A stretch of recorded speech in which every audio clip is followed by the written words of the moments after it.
Okay, we are going to now combine finding the discount and then finding the tax. Here is one thing absolutely you need to remember.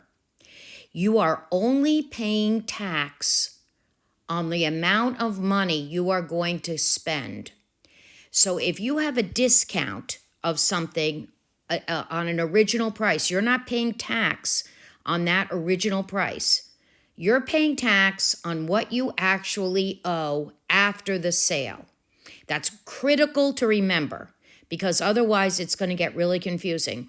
So if in this case we have a TV at Best Buy that costs $600, okay, it's discounted, it's on sale. It's on sale, it's 40% off. I am not paying tax on $600 because I'm not spending $600. All right, so you have to, this is a two-step process. You need to find out what the sale price is after you take off the discount. Then that is the price you're adding the sales tax to. Okay, so let's divide our screen. We're going to divide our screen into two sections. Okay, first I'm going to find the discount.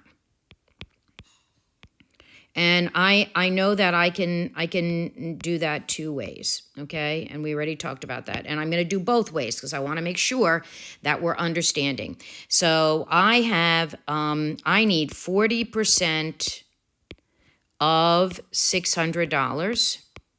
And I'm going to change that 40% to 0.40 times 600. And I'm going to get $240. That is a lot of money I'm getting off, okay? Then because it's a discount, I'm subtracting. So I'm going to say $600 minus $240 is $360. That is my sale price. Okay, that's what I'm going to pay. And you notice, here's my two steps. One, I found the discount. Okay, there's the discount. That's what I'm taking off. And then two, I found the sale price.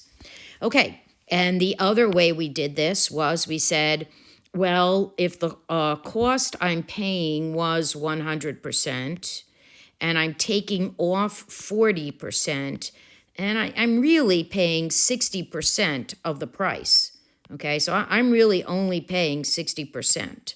So remember, the 100% is the cost. I'm subtracting the discount, and I'm really paying 40% of the price.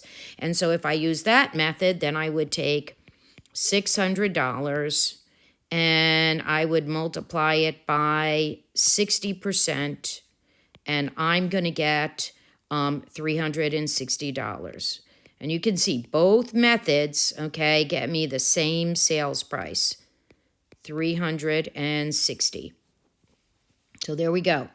So now I have my price. I'm not paying $600. I'm paying $360. And I'm not paying tax on money I don't spend.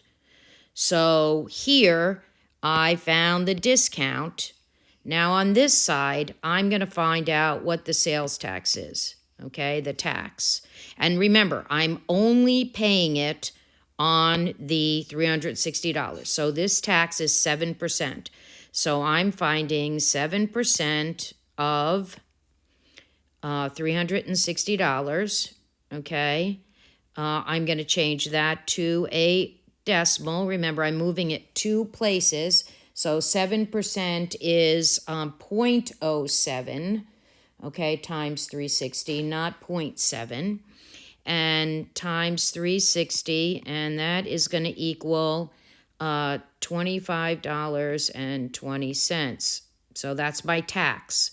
So that's the tax. So here I have the cost, my sale price, plus the tax, which is $25.20. And so what I'm paying when I get to that cash register is $385.20. Now I'm going to look at it the other way.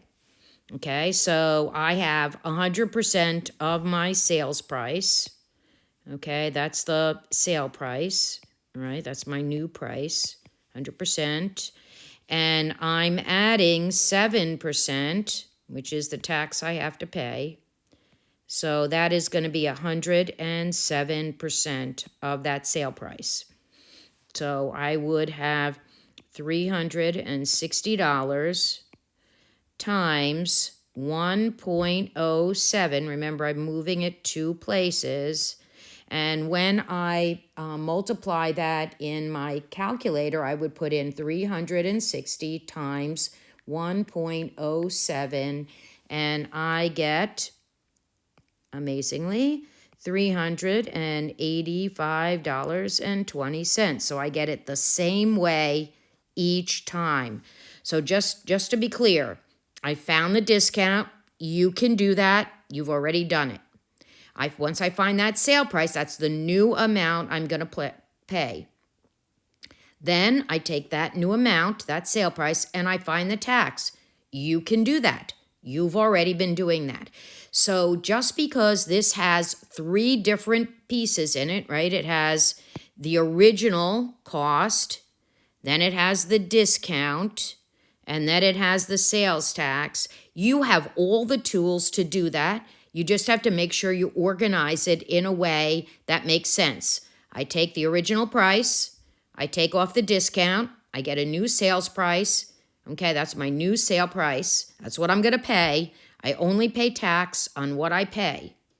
So then I find the tax on the sale price, and that is what my total cost is. Okay, good job. Now you're going to get a chance to practice it in forms.